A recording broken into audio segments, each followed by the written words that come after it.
Marcus stood in the corner office of the 42nd floor, gazing through floor-to-ceiling windows at the city sprawling below. At 35, he had climbed higher than most of his peers, yet something gnawed at him, a persistent sense that he was not truly in control of his destiny. The promotion he had just received felt hollow, and the congratulations from colleagues rang with a familiar falseness that he couldn't quite place. What Marcus didn't realize, as he stood there contemplating his success, was that he had become a perfect example of someone living under the influence of invisible Machiavellian principles that had been shaping human behavior for centuries. These weren't the crude manipulations of office politics he thought he understood, but deeper, more fundamental laws that operated beneath the surface of consciousness, controlling not just individuals but entire societies. The first law had been working on Marcus since childhood, though he remained completely unaware of its influence. The law of manufactured consent operates on the principle that people must believe they are making free choices while being guided toward predetermined outcomes. Marcus believed he had chosen his career path, his lifestyle, his very identity. In reality, a complex web of social conditioning, educational programming, and cultural expectations had herded him along a carefully constructed pathway. His parents had suddenly steered him toward practical choices, dismissing his early interest in art as impractical. His teachers rewarded conformity and punished deviation from established norms. His university had funneled him into courses that served the needs of existing power structures rather than nurturing his individual potential. His employers had created advancement systems that rewarded specific behaviors while punishing others. At each step, Marcus felt he was making autonomous decisions, when in truth his choices had been narrowed to a handful of acceptable options. This law works because it preserves the individual's sense of agency, while ensuring predictable outcomes. People resist direct coercion, but they embrace paths they believe they have chosen freely. The genius of this system lies in its invisibility. Marcus could point to dozens of moments where he had made free choices, never recognizing that each decision point had been carefully constructed to limit his actual options. The second law governing Marcus's life was the law of emotional leverage. Every human being carries within them a constellation of fears, desires, insecurities, and aspirations. Those who understand how to read and manipulate these emotional drivers hold tremendous power over others. Marcus's deep-seated fear of financial insecurity, planted during his childhood when his family faced economic hardship, made him susceptible to any opportunity that promised material success. His need for approval, stemming from a distant relationship with his father, made him eager to please authority figures even when it conflicted with his better judgment. His supervisor, Elizabeth, had intuitively grasped these emotional patterns within weeks of Marcus joining the company. She never needed to threaten or coerce him directly. Instead, she would casually mention the uncertain economic climate when she wanted him to work longer hours, or praise his reliability when she needed him to take on additional responsibilities. She had learned to speak directly to his emotional triggers, bypassing his rational mind entirely. This law operates through what appears to be normal human interaction, but it is actually a sophisticated form of psychological manipulation. The manipulator identifies the target's emotional vulnerabilities, their fears, desires, insecurities, and aspirations, and then crafts communications and situations that trigger these emotions in service of the desired outcome.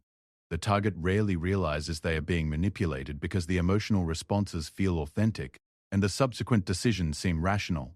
Marcus's colleague Sarah had fallen victim to a different application of the same law. Her deep need for intellectual validation made her susceptible to flattery about her unique insights and exceptional analytical skills. When the company needed someone to work on a project that would ultimately benefit the executives while providing little advancement for the worker, they approached Sarah with language that appealed to her intellectual vanity. They framed it as a special assignment for someone with your capabilities, and emphasized how her unique perspective was essential. Sarah eagerly accepted what was essentially a sophisticated form of exploitation, believing she had been chosen for her exceptional abilities. The third law operating in their professional environment was the law of perceived authority. Humans have a deeply ingrained tendency to defer to authority, even when that authority is largely illusory or based on arbitrary distinctions. Marcus had spent his entire career climbing a hierarchy that he never questioned, seeking approval from individuals whose actual competence he rarely examined. Elizabeth's authority over Marcus wasn't based primarily on her superior knowledge, skills, or judgment. It was based on her position within an organizational structure, her access to information, her control over resources. and her ability to influence Marcus's career trajectory. She maintained this authority through careful management of her image, strategic disclosure of information, and the cultivation of relationships with higher-level executives. Her actual contribution to the organization's success was difficult to measure and potentially quite limited, but her position gave her tremendous power over those below her in the hierarchy. This law extends far beyond corporate environments. Citizens defer to government officials whose competence they never evaluate. Students accept the authority of teachers whose knowledge they never question, and patients follow medical advice without understanding the reasoning behind it. The authority is often legitimate and beneficial, but the automatic deference prevents individuals from developing their own judgment and creates opportunities for abuse. Marcus had never seriously questioned why Elizabeth deserved to make decisions about his career, control his daily activities, or evaluate his performance. He accepted her authority as natural and inevitable, never considering that much of her power was based on structural arrangements rather than inherent superiority. This automatic deference had prevented him from developing his own leadership capabilities and had made him dependent on external validation for his sense of worth. The fourth law shaping Marcus's reality was the law of controlled information. Those who control the flow of information control the boundaries of what is considered possible, acceptable, or even thinkable. Marcus received most of his information about the world through carefully curated channels. News sources, social media algorithms, professional publications, and social networks that reinforced existing worldviews while filtering out challenging perspectives. His understanding of his industry was shaped by publications that served the interests of established players while marginalizing alternative approaches. His political opinions were formed through exposure to information sources that confirmed his existing biases while filtering out contradictory evidence. His lifestyle choices were influenced by advertising and social pressure that presented certain options as desirable, while making others invisible or unthinkable. Even within his company, Elizabeth controlled the flow of information in ways that served her interests while limiting Marcus's ability to see the bigger picture. She shared certain details about company strategy while withholding others, gave him access to some meetings while excluding him from others, and provided feedback that shaped his understanding of his own performance while preventing him from developing independent judgment about his work quality. This information control didn't require crude censorship or obvious manipulation. Instead, it worked through the subtle curation of information sources, the strategic timing of revelations, and the framing of issues in ways that predetermined acceptable responses. Marcus believed he was well-informed and making rational decisions based on available evidence, never recognizing how thoroughly his information environment had been shaped by forces beyond his awareness. The fifth law influencing Marcus's behavior was the law of social proof. Humans are intensely social creatures who look to others for cues about appropriate behavior, acceptable opinions, and desirable outcomes. This tendency, which evolved to help humans navigate complex social environments, becomes a tool for control when the reference groups and social cues are artificially constructed or manipulated. Marcus's lifestyle aspirations were shaped by carefully crafted images of success presented through media, advertising, and social networks. He desired the apartment, car, clothing, and lifestyle accessories that had been promoted as symbols of achievement within his reference group. His career goals were influenced by the paths followed by individuals who were presented as successful role models. His social opinions were shaped by the apparent consensus within his professional and social circles. Elizabeth used this law within their workplace by creating an apparent consensus around certain policies and approaches. She would reference what successful people did, mention how industry leaders handled similar situations, or point to the choices made by high performers within the organization. She rarely needed to directly command compliance because Marcus and his colleagues would naturally align their behavior with these apparent group norms. This law is particularly powerful because it operates through what appears to be independent observation and rational choice. Marcus believed he was making decisions based on his own analysis of what worked and what didn't, never recognizing that his reference points had been carefully selected and his exposure to alternative models had been limited.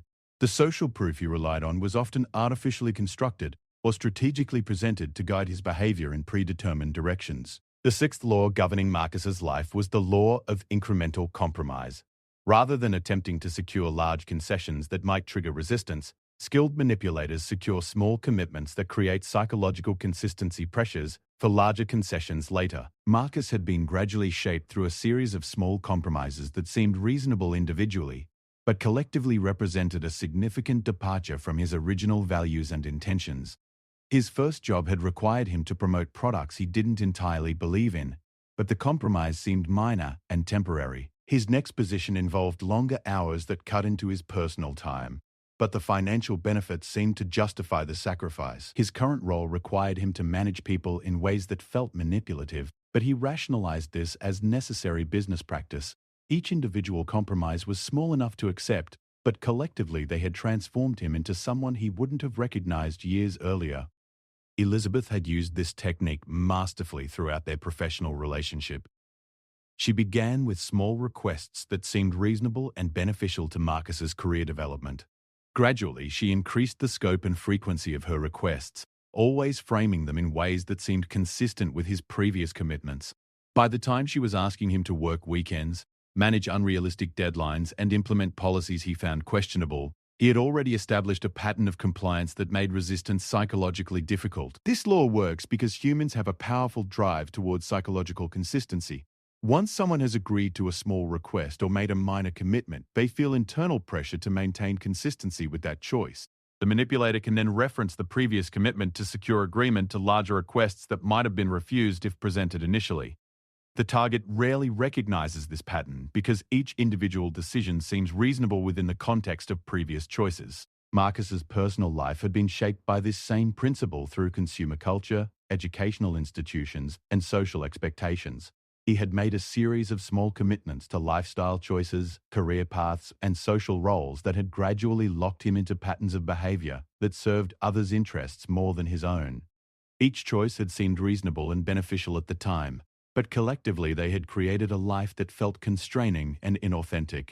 The seventh and most insidious law controlling Marcus was the law of manufactured identity. Rather than simply controlling behavior directly, the most sophisticated forms of influence work by shaping how individuals understand themselves, their capabilities, their desires, and their place in the world. Marcus had internalized an identity that made certain choices feel natural and inevitable, while making others feel foreign or impossible. He saw himself as a practical person who made realistic choices, which made it difficult for him to consider options that seemed risky or unconventional. He believed he was not creative enough for artistic pursuits, not brave enough for entrepreneurial ventures, and not charismatic enough for leadership roles. These self-concepts weren't based on objective assessment of his capabilities, but on internalized messages from family, educational institutions, employers, and broader cultural programming. Elizabeth had reinforced certain aspects of Marcus's identity while discouraging others. She praised his reliability and analytical skills, while subtly discouraging his innovative ideas and leadership initiatives. She would describe him to others as detail-oriented and methodical, labels that were positive but ultimately limiting. This identity management kept Marcus focused on roles and responsibilities that served the organization's needs while preventing him from developing capabilities that might make him less controllable or more independent. The manufactured identity was particularly powerful because it felt authentic to Marcus. He experienced his self-concept as emerging from his own self-reflection and life experience, never recognizing how thoroughly it had been shaped by external forces. The beliefs he held about his own nature determined the choices he considered possible, the goals he pursued, and the relationships he formed. By controlling his identity, others could control his entire life trajectory without his awareness. This law operates through what appears to be natural identity formation and self-discovery. Parents, teachers, employers, and social institutions provide feedback and create experiences that shape how individuals understand their own capabilities and limitations. The process feels organic and authentic, but it is actually a sophisticated form of social engineering that channels human potential in directions that serve existing power structures rather than individual fulfillment. As Marcus stood in that corner office, contemplating his hollow success, he was beginning to sense that something was fundamentally wrong with his life. He felt successful according to conventional metrics, but deeply unfulfilled according to his own internal compass. He had achieved what he was supposed to want, but the achievement felt meaningless. This growing discomfort was actually the beginning of his awakening to the invisible laws that had been controlling his existence. The recognition of these laws wouldn't come all at once, but would emerge through a gradual process of observation, questioning, and experimentation. Marcus would need to develop the ability to see patterns that had been invisible to him, question assumptions that had seemed natural and inevitable, and slowly reconstruct his understanding of himself and his possibilities.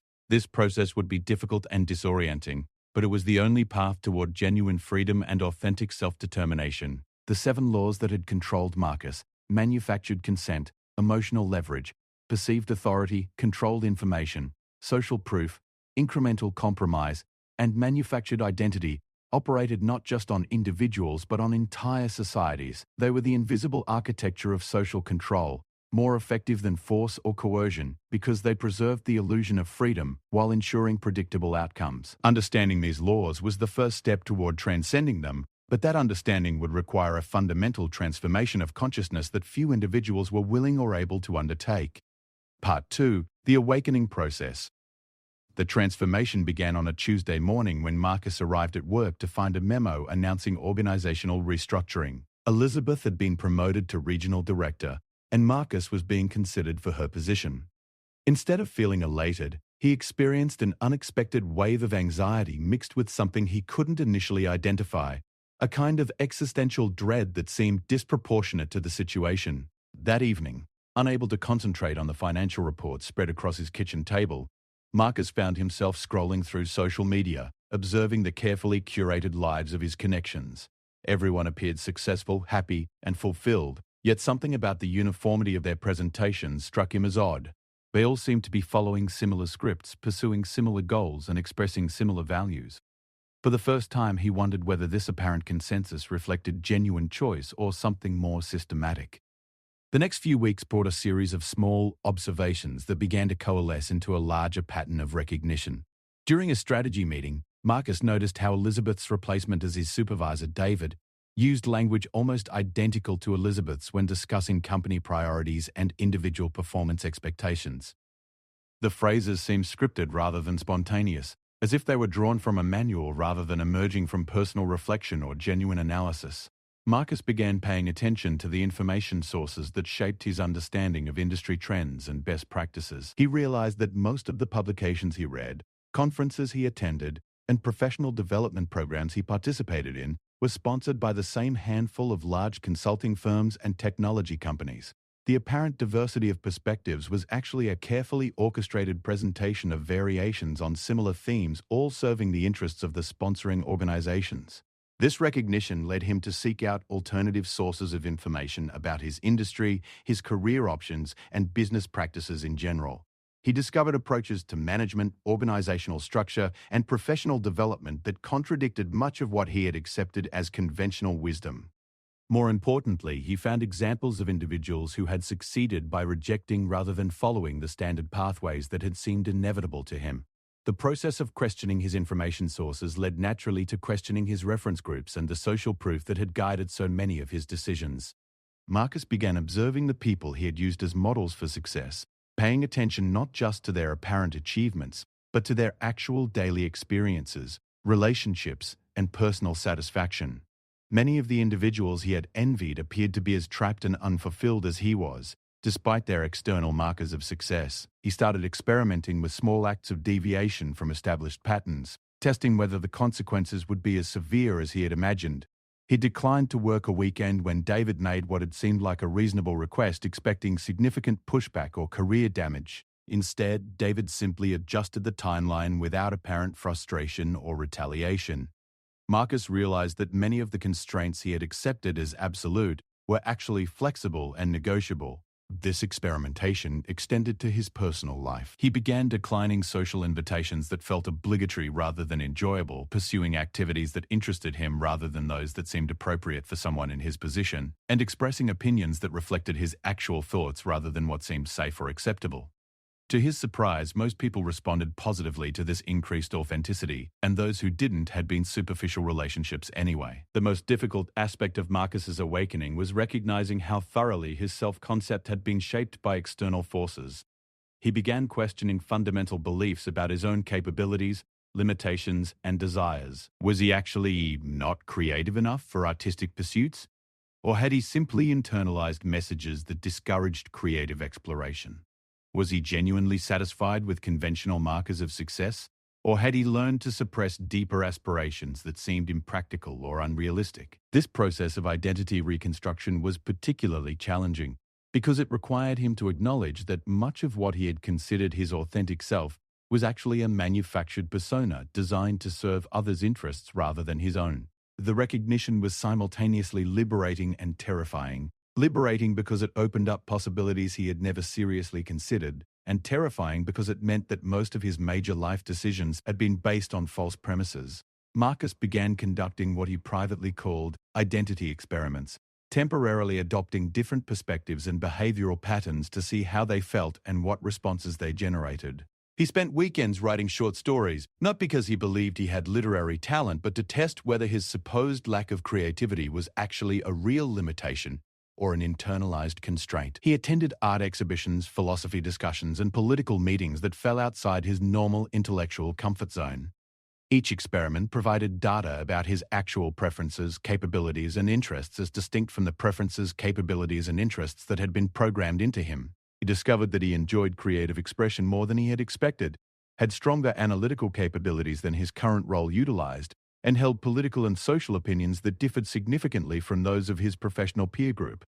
The recognition of how he had been controlled led naturally to observation of how these same laws operated in his broader environment. Marcus began noticing how his colleagues' behavior was shaped by emotional leverage, how organizational decisions were justified through manufactured authority, and how company culture was maintained through controlled information and social proof. He saw how the incremental compromise process had gradually transformed dedicated professionals into compliant functionaries who had lost touch with their original motivations and values. This broader awareness was both enlightening and isolating. Marcus found it increasingly difficult to participate naturally in conversations and activities that he now recognized as orchestrated or manipulative. He felt like an anthropologist studying a culture from within, able to see patterns that were invisible to native participants but unable to share his observations without seeming paranoid or antisocial. The isolation drove him to seek out others who had undergone similar awakenings. Through careful observation and occasional direct inquiry, he identified colleagues and acquaintances who showed signs of questioning, established patterns, and thinking independently about their choices. These individuals became a new reference group that supported his transformation while helping him develop more sophisticated understanding of the forces he was learning to recognize and resist. One of these individuals was Sarah, whose intellectual vanity had made her susceptible to exploitation, but whose genuine analytical capabilities had eventually led her to recognize the patterns Marcus was discovering. She had begun her own process of identity reconstruction and was experimenting with ways to use her position within the organization to create space for more authentic expression and meaningful work. Another was James, a colleague from a different department who had recently returned to work after taking a sabbatical to reassess his career priorities. James had used his time away from the organizational environment to gain perspective on how thoroughly his daily experience had been structured by forces beyond his control. He was developing strategies for maintaining his independence while working within systems that were designed to promote conformity and dependence. These relationships provided Marcus with examples of how to navigate the transition from unconscious compliance to conscious choice. He learned that the process wasn't simply about rejecting all external influence, but about developing the ability to distinguish between influences that served his authentic interests and those that served others' interests at his expense. The goal wasn't complete independence, which was neither possible nor desirable in a social species, but rather conscious interdependence based on clear understanding of mutual benefit rather than hidden manipulation. Marcus also began developing what he thought of as detection skills, the ability to quickly recognize when the 7 laws were being applied to him or others around him. He learned to notice when choices were being artificially constrained, manufactured consent, when his emotions were being deliberately triggered, emotional leverage, when authority was being asserted without legitimate basis, perceived authority, when information was being selectively presented, controlled information, when artificial consensus was being created, social proof, when gradual commitment escalation was occurring, incremental compromise, and when identity categories were being imposed or reinforced, manufactured identity. These detection skills allowed him to respond more consciously to influence attempts rather than simply reacting automatically. When David tried to leverage his fear of financial insecurity to secure compliance with unreasonable demands, Marcus recognized the technique and was able to respond from a position of awareness rather than unconscious emotional reaction. When company communications attempted to create apparent consensus around policies that actually served management interests, Marcus could evaluate the policies on their merits rather than simply following apparent group norms. The development of these capabilities was gradual and sometimes frustrating. Marcus would sometimes recognize manipulation only after he had already been influenced by it, or would become hypervigilant and suspicious in situations where influence attempts were legitimate and benign. Learning to calibrate his responses appropriately required practice and refinement over time. The most challenging aspect of this development process was maintaining his effectiveness and relationships within systems that were designed to reward unconscious compliance. Marcus had to learn how to protect his autonomy without triggering defensive reactions from supervisors and colleagues who were invested in maintaining existing patterns. This required developing sophisticated social skills and strategic thinking that went far beyond what had been necessary when he was simply following established scripts. Marcus learned to frame his independence in terms that others could understand and accept. When he declined requests that conflicted with his priorities or values, he would explain his reasoning in language that emphasized organizational benefit rather than personal preference. When he pursued initiatives that deviated from standard approaches, he would present them as experiments or pilot programs rather than rejections of established wisdom. This strategic approach allowed him to gradually expand his sphere of autonomy without triggering the organizational immune responses that might have neutralized his efforts or damaged his position. He was able to demonstrate through results that greater independence could produce greater value, which created space for further experimentation and development. As Marcus's awareness and capabilities developed, he began to experience life in a fundamentally different way. Decisions that had once seemed automatic now required conscious consideration. Relationships that had been based on unconscious role-playing became opportunities for authentic connection. Work that had felt like obligation became an arena for creative expression and meaningful contribution. This transformation wasn't uniformly positive or easy. Increased awareness brought increased responsibility for his choices and their consequences. The comfort of following established patterns was replaced by the sometimes overwhelming burden of creating his own path. The security of belonging to established groups was replaced by the uncertainty of forging new kinds of relationships based on authenticity rather than convenience. Marcus also had to confront the reality that many of the people around him were not ready or willing to undertake similar transformations. Some of his colleagues and friends were too comfortable with existing arrangements to question them seriously. Others were too frightened by the implications of such questioning to engage with it honestly. Still others were too invested in maintaining their positions within established hierarchies to risk the disruption that authentic change might require. This meant that Marcus's journey toward greater freedom and authenticity was necessarily somewhat solitary, even though he was able to find allies and companions for portions of the path. He had to learn to maintain his direction and commitment even when others around him were following different trajectories or actively discouraging his development. The recognition that most people were operating under the influence of the 7 laws without awareness created both compassion and frustration for Marcus. He could see how their behavior served others' interests rather than their own, but he also understood that pointing this out directly would likely trigger defensive reactions rather than genuine consideration. He had to learn to influence others toward greater awareness and autonomy, using methods that respected their readiness and resistance levels. Part 3. The Reconstruction of Self and the Path to Unshakable Power. By the time Marcus received the formal offer for Elizabeth's former position, he had developed sufficient self-knowledge to recognize that accepting it would represent a step backward rather than forward in his development. The role would require him to implement policies he disagreed with, manage people using techniques he now recognized as manipulative, and subordinate his authentic interests to organizational priorities that he no longer endorsed. Instead of accepting the promotion automatically, as he would have done a year earlier, Marcus requested time to consider the offer carefully. He used this time to design what he privately called his liberation strategy, a systematic plan for transitioning from unconscious compliance to conscious self-determination while maintaining his financial stability and professional relationships. The first element of this strategy involved developing what he had come to understand as genuine authority, as distinct from the perceived authority that had controlled him for so long. True authority emerges from competence, integrity, and the ability to create value for others, rather than from position, manipulation, or control over resources. Marcus began investing serious time and energy in developing capabilities that would make him genuinely valuable rather than simply organizationally compliant. He enrolled in advanced courses in areas that interested him personally rather than those that seemed strategically advantageous for his current career path. He began writing articles and giving presentations on topics that reflected his authentic interests and insights rather than those that would simply enhance his professional reputation.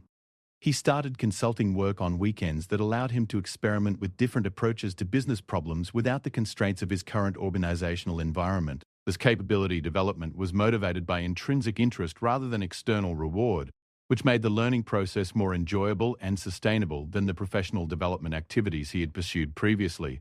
More importantly, it gave him confidence that he could create value independently rather than depending on organizational structures for validation and support. The second element of Marcus's strategy involved reconstructing his financial foundation to support greater independence. He had come to realize that much of his compliance with organizational demands had been motivated by fear of financial insecurity, which made him vulnerable to economic leverage. By reducing his expenses, increasing his savings, and developing alternative income sources, he could create the economic foundation necessary for genuine choice. This process required him to question lifestyle expectations that he had accepted without examination. Did he actually need the expensive apartment, car, and lifestyle accessories that consumed most of his income? Or were these simply symbols of status that served others' interests more than his own? Marcus discovered that many of his supposed needs were actually manufactured desires that had been programmed into him through advertising and social pressure. By simplifying his lifestyle and focusing on experiences and relationships rather than possessions and status markers, Marcus was able to significantly reduce his required income while actually increasing his satisfaction and well-being. This economic independence gave him the foundation necessary for making choices based on his authentic interests rather than financial necessity. The third element of his strategy involved developing emotional independence, the ability to maintain his center and direction regardless of others' approval or disapproval. Marcus recognized that much of his previous compliance had been motivated by the need for validation and acceptance from authority figures, peer groups, and society in general. This emotional dependence had made him vulnerable to manipulation through praise and criticism. Developing emotional independence required Marcus to identify and challenge the deep-seated insecurities and needs that had made him susceptible to emotional leverage. He had to learn to validate his own choices and achievements rather than depending on external confirmation. This was perhaps the most difficult aspect of his transformation because it required him to confront and heal psychological wounds that had been created during his childhood and reinforced throughout his adult life. Marcus worked with a therapist who specialized in helping individuals recover from various forms of psychological manipulation and social conditioning. Through this process, he discovered that many of his core beliefs about himself and his worth had been shaped by family dynamics, educational experiences, and cultural messages that served others' needs rather than supporting his authentic development. The therapeutic process helped him distinguish between genuine emotions and reactions that had been programmed into him through conditioning. He learned to recognize when his emotional responses were based on current reality versus past experiences or internalized expectations. This awareness gave him the ability to respond to situations from his authentic self rather than from programmed patterns. As Marcus developed greater emotional independence, he found that he was much less susceptible to the manipulation techniques that had previously controlled him. When supervisors attempted to use praise or criticism to shape his behavior, he could evaluate the feedback on its merits rather than simply craving approval or avoiding disapproval. When social groups attempted to enforce conformity through inclusion or exclusion, he could make choices based on his values rather than his need to belong.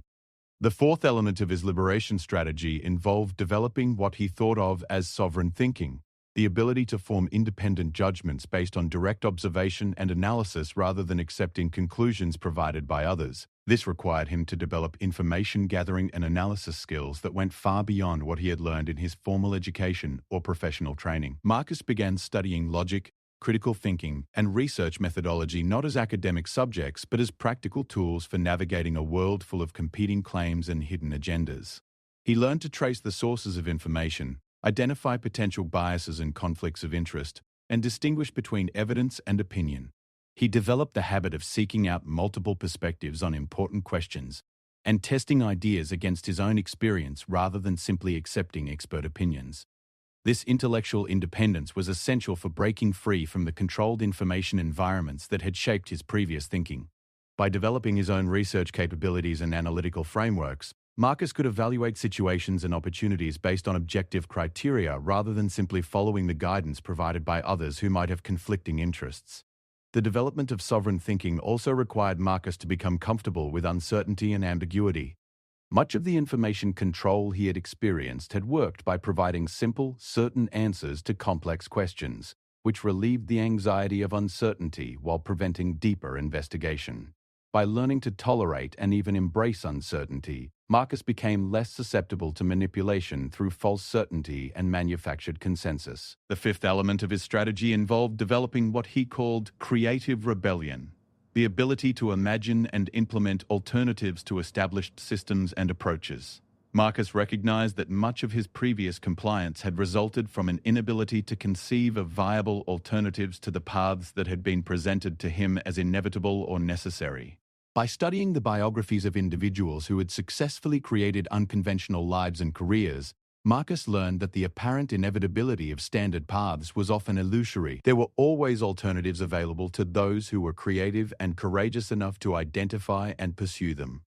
The key was developing the imagination to see possibilities that others missed and the skills necessary to implement them successfully.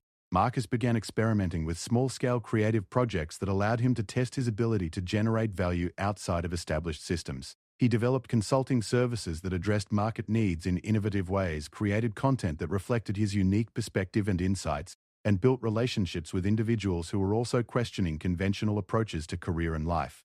These experiments gave him confidence that he could create opportunities rather than simply choosing among options provided by others. They also demonstrated that there was often significant demand for alternative approaches that served people's authentic needs rather than simply reinforcing existing systems. The sixth element of his liberation strategy involved building what he thought of as a sovereignty network, relationships with other individuals who had undergone similar awakenings and were committed to supporting each other's continued development and independence. Marcus had learned that trying to maintain autonomy while surrounded entirely by unconscious individuals was extremely difficult and often unsustainable. By connecting with others who understood the seven laws and were actively working to transcend them, Marcus created a social environment that supported his continued growth rather than constantly pulling him back toward unconscious compliance. These relationships provided feedback, encouragement, and practical support that made his transformation more sustainable and effective. The Sovereignty Network also served as an alternative reference group that could provide social proof for approaches and choices that differed from mainstream patterns. Instead of feeling isolated and uncertain about his unconventional choices, Marcus could see examples of others who had successfully implemented similar approaches and could learn from their experiences and strategies. Building this network required Marcus to develop sophisticated social skills that went beyond the surface-level networking he had learned in his professional environment. He had to learn to identify individuals who were genuinely questioning established patterns rather than simply expressing fashionable dissent that didn't translate into actual behavioral change. He also had to learn to build relationships based on mutual support for authentic development rather than transactional exchange of favors or information. The seventh and most important element of Marcus's liberation strategy involved what he called identity sovereignty, the ongoing process of defining himself based on his own direct experience and authentic nature, rather than accepting identity categories provided by others. This was the deepest level of the transformation and the foundation for all other elements. Identity sovereignty required Marcus to question every aspect of his self-concept and test it against his direct experience, rather than simply accepting programmed beliefs about his nature, capabilities, and limitations. He had to learn to distinguish between authentic preferences and conditioned responses, between genuine limitations and artificial constraints, between his actual nature and the roles he had been trained to play. This process involved ongoing experimentation with different ways of being and expressing himself. Marcus would temporarily adopt different perspectives, explore different activities, and experiment with different social roles to gather data about his authentic preferences and capabilities. He learned to pay attention to his body's responses, his emotional reactions, and his energy levels as indicators of what was genuinely aligned with his nature versus what felt forced or artificial. Identity sovereignty also required Marcus to develop what he thought of as dynamic stability, the ability to maintain his essential center while adapting flexibly to different situations and challenges. He had to learn to be authentically himself while also being responsive to the needs of different relationships and environments. This was a sophisticated skill that went far beyond either rigid consistency or chameleon-like adaptation to external expectations. As Marcus developed greater identity sovereignty, he found that he became much less reactive to attempts to define or categorize him by others. When people tried to put him in boxes based on his profession, social background, political opinions, or lifestyle choices, he could acknowledge these partial descriptions without being limited by them. He could play different roles when appropriate without losing touch with his essential self. After 18 months of systematic development, Marcus had created sufficient foundation to make the transition he had been planning. He declined the promotion that would have represented advancement within the existing system and instead launched his own consulting practice focused on helping organizations develop more authentic and effective approaches to leadership and management. This transition was not without challenges and uncertainties. Marcus had to rebuild his professional reputation in a new context, develop client relationships without the institutional support he had previously relied on, and manage the financial volatility that came with entrepreneurial ventures. However, he found that the capabilities he had developed during his transformation process gave him significant advantages that he hadn't anticipated. His ability to think independently and see patterns that others missed made his analytical work more valuable than the standardized approaches he had been trained to implement. His emotional independence allowed him to maintain his perspective and recommendations even when clients pressured him to tell them what they wanted to hear rather than what they needed to know. His authenticity and integrity created deeper trust with clients than he had been able to achieve through conventional professional relationship management. Most importantly, Marcus discovered that operating from his authentic self was not only more personally satisfying, but also more professionally effective than the manufactured personas he had previously maintained. Clients were attracted to his genuineness and were more willing to implement his recommendations because they could sense that he was motivated by their actual success rather than by his own political advancement or financial gain. The consulting work also allowed Marcus to help others recognize and transcend the same 7 laws that had controlled him. He developed frameworks and processes that helped organizational leaders identify how these laws were operating in their environments and implement changes that supported greater authenticity and effectiveness.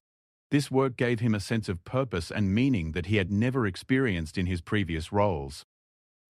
As word of Marcus's approach and results spread, he began attracting clients who were specifically seeking alternatives to conventional business practices.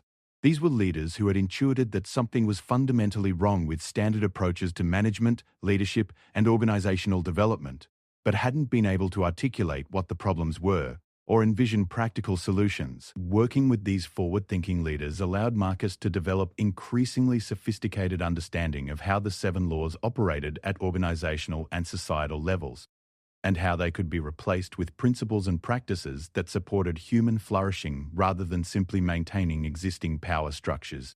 He began developing what he thought of as liberation technologies, systematic approaches to helping individuals and groups recognize and transcend unconscious conditioning. 3 years after beginning his transformation, Marcus had created a life that was unrecognizable from his previous existence. He was earning a living through work that expressed his authentic interests and values, had relationships based on mutual support for genuine development, and was contributing to positive changes in the world around him. More importantly, he had developed the capabilities necessary to maintain his autonomy and authenticity regardless of external circumstances. The title of this document, "The Man Who Destroys His Weak Self Can Never Be Destroyed by Others," reflected the fundamental insight that Marcus had gained through his journey. The weak self that needed to be destroyed was not his essential nature, but rather the manufactured identity that had been programmed into him to serve others' interests rather than his own. By systematically identifying and dismantling these artificial aspects of his personality, Marcus had uncovered and strengthened his authentic self, which was inherently unshakable because it was based on direct experience rather than external validation. This authentic self could not be destroyed by others because it did not depend on others for its existence or validation. It could engage with others, collaborate with others, and even be influenced by others, but it maintained its essential integrity regardless of external circumstances. This was true power, not the ability to control others, but the ability to maintain one's authentic nature and direction regardless of others' attempts at control. Marcus's story illustrates the possibility available to any individual who is willing to undertake the challenging process of recognizing and transcending the 7 Machiavellian laws that typically control human behavior. The process requires courage, persistence, and often significant sacrifice of conventional markers of success. However, the result is a life of genuine freedom, authenticity, and unshakable inner authority that no external force can ultimately compromise. The 7 laws. manufactured consent, emotional leverage, perceived authority, controlled information, social proof, incremental compromise, and manufactured identity continue to operate in the world around us, shaping the behavior of individuals and societies in ways that serve existing power structures rather than human flourishing. However, they lose their power over any individual who develops the awareness and capabilities necessary to recognize and transcend them. Marcus's transformation from unconscious compliance to conscious sovereignty represents a template that others can follow, though each person's journey will necessarily be unique based on their specific conditioning, circumstances, and authentic nature. The key is understanding that these laws are not natural forces that must be accepted, but artificial systems that can be recognized, understood, and transcended by those who are willing to do the necessary work. The man who destroys his weak self, the programmed identity that serves others rather than expressing his authentic nature, cannot be destroyed by others because he has located his center of power within himself rather than in external validation, security, or approval. This is the ultimate liberation, not the absence of all influence or connection with others, but the ability to engage with the world from a position of genuine strength and authenticity that no external force can ultimately compromise. In a world increasingly dominated by sophisticated forms of psychological manipulation and social control, this path toward individual sovereignty becomes not just a personal preference but a necessary form of resistance. Those who maintain their authentic nature and independent thinking capabilities serve as seeds of possibility for others, and as guardians of human potential against forces that would reduce individuals to predictable and controllable units. Marcus's story continues to evolve as he deepens his understanding of these principles and develops more sophisticated approaches to living and working from his authentic center. The process of liberation is not a destination but an ongoing practice of choosing consciousness over unconsciousness, authenticity over conformity, and sovereign self-determination over manufactured compliance. In this practice lies the foundation for both individual fulfillment and positive social transformation.